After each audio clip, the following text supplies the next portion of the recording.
պետք է տեսակավորել։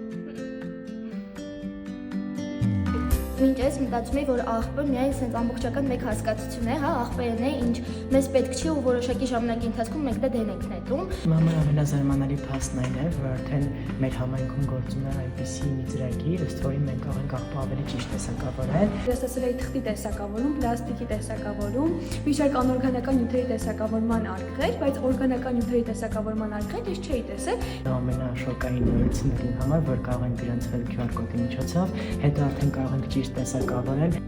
Եթե բոլորը սկսենք օրգանական թափոնները տեսակավորել, վերամշակել, ինչ տեղի կունենա։ Ընդհանուր մեր հայրենիքը, մեր երկիրը կդառնա ավելի մաքուր, ավելի մեզ հաճելի կլինի այստեղ գտնվել։ Բոլոր տնեցիները չհամաձայնեն։ Իմ կարծիքով կհամաձայնեն, եթե չհամաձայնեն, ես նրանց կհամաձայն։ Հենց անկեղծ տատիկը անում է ինքը, կոմպոստի սարք ունի ու ոնց որ անում է հիմա ու մենք այդ հողը օգտագործում ենք արդեն։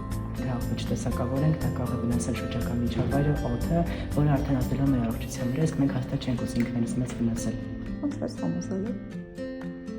Առաջինը երևի տատիկիս հետ, որտեղ նա տանիք աղբոր գործով զբաղվում, հետո արդեն մայրիկիս, եթե չհամաձայնվեն, հայրիկիս կասեմ, ու ամեն ինչ տեղը կընկնի։ Հիմա ես որ ասեմ, ինձ բոլորը կլսեն, որտեղ ինձ ամենաշատն են սիրում։